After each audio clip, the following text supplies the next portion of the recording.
That reminds me of a story. What does? What she just said about being late to catch the train. Me? I didn't say anything? Well, I'm sure I heard someone mention it. And that reminds me of a story that scared the hell out of me. Do you remember that subway driver last month who went nuts? Remember it? I was on that train. Do you want to tell the story about it then? What else is there to tell? A lot. Plenty of rumors around Dispatch about that one. Not that I believe any of them, mind you, but the way I heard it, it happened like this. That voice was really starting to get to the driver. We will depart shortly. Please wait. They'd been hearing that for 20 minutes now. The train was stalled 2 miles into the Transbay tube. It wouldn't budge an inch, but the driver's console showed that everything ought to be working, so it must be a problem with the tracks. She'd called it in, then assured her passengers everything was all right, and then waited. It wouldn't be so bad if the PA didn't seem to be on the fritz as well. Every few minutes a woman's disembodied, mechanical voice chimed. We will depart shortly. Please wait. She couldn't turn it off. She didn't remember ever hearing that announcement before,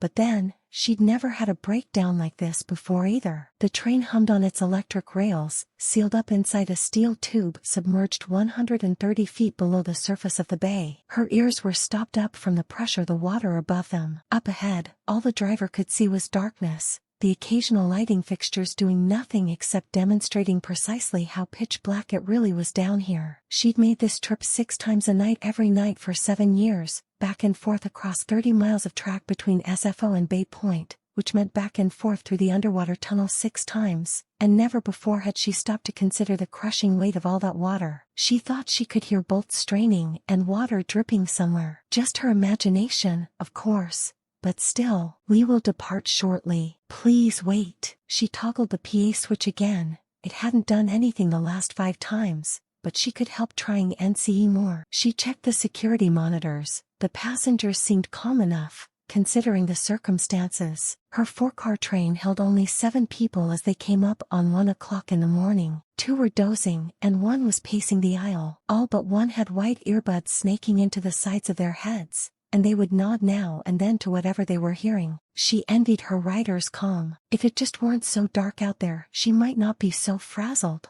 The tunnel looked like it went on forever, and if they had stopped anywhere but under the water, and if that damn voice would just knock it off. We will depart shortly. No one can hear me but you. Please wait. The driver blinked. What was that? She toggled the switch again. But of course, nothing happened. Up ahead one of the lights winked out. Or was that her imagination again? She fanned herself with her clipboard. The stalled train seemed hot and stuffy all of a sudden. The air conditioning was still on, according to her diagnostic panel. Perhaps it was just the confinement wearing on her. Would Dispatch ever tell her what was going on? She thumbed the call button again. Any word on that track problem? She blurted it out, not even bothering to identify herself first. The only answer was static. She frowned and hung up. She began to sweat, and she pinched the ridge of her nose, eyes squeezed shut. A headache was coming on. We will depart shortly. Please wait, the automated voice word. Then, they're already inside. Look at the riders. The driver's eyes snapped open. What did it say? She looked up and did a double take. She grabbed a Windex-soaked rag and rubbed the monitor screens. But nothing changed. Something must be wrong with the cameras?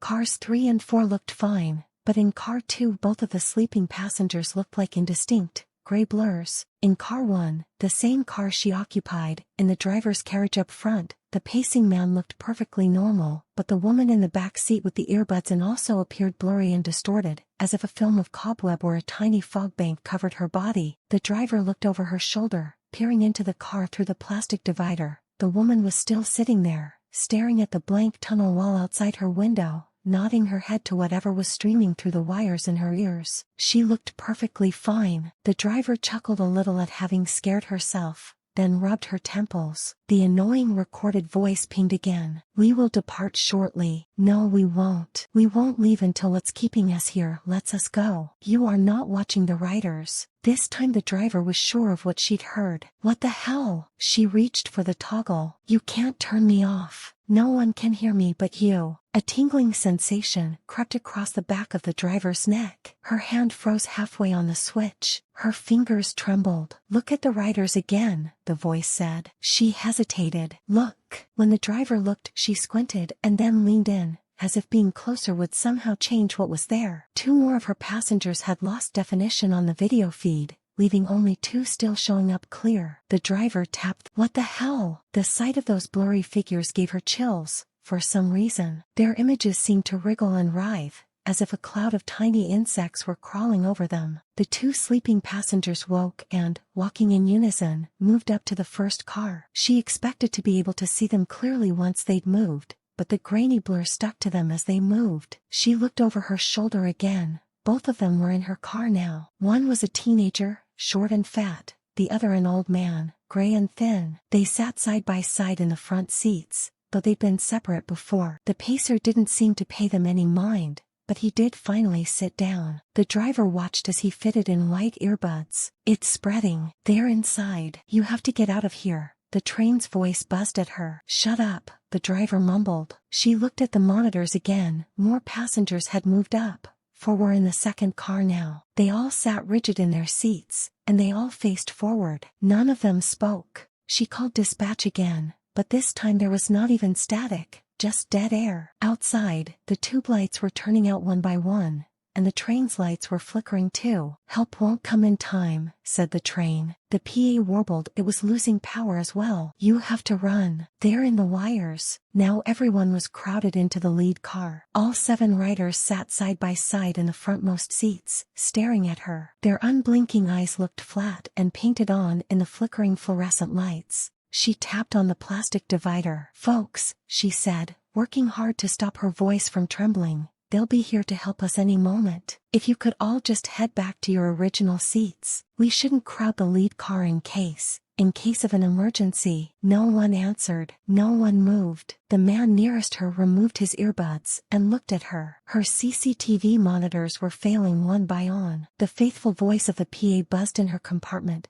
barely audible as the train's electrical systems slowly died. They're turning everything off, it said. They're sore. Tried to warn, they're in the wires.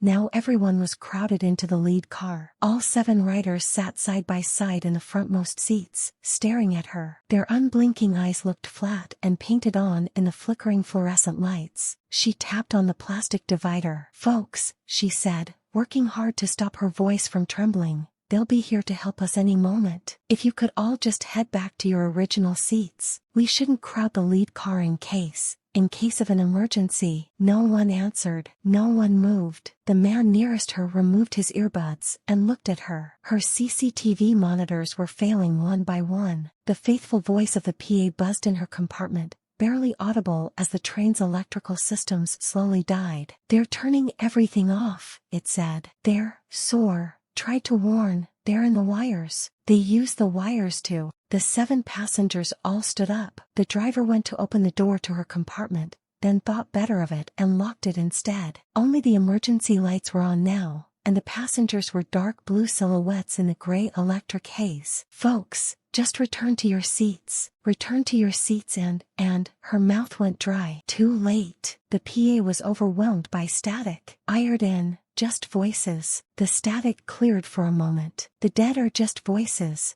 but we can travel through the wires, into machines, even into bodies, through the wires, through. 7 shapes crowded around the window. The driver tried to shrink back, but there was no room in the tiny compartment. The 8 want new bodies. I told them not to do it, but they wouldn't listen. I tried to warn you. I tried. The PA went dead. The consoles were all dark. Outside, the tunnel was a long black passage to nothing. Inside, only one light was working. The driver heard fleshy palms slapping against the divider. Someone was pulling on the door. The flimsy lock jiggled. The divider broke in half and fell in, and then hands were grabbing her, pulling her, dragging her out. They were cold hands. She was screaming now, but with 2 miles of empty tunnel on either side and 130 feet of water overhead, there was no one to hear her. They held her down. Let me go, she said. She felt cold all over. She felt something that made her think of the icy belly of a snake slithering across her body. One of the passengers leaned in. It's okay, he said. Cold breath tickled the driver's ear. It's okay, the passenger repeated. We're not going to hurt you. We just want a ride. And then what? That's it. I mean, someone finally showed up to evacuate the passengers from the trapped train.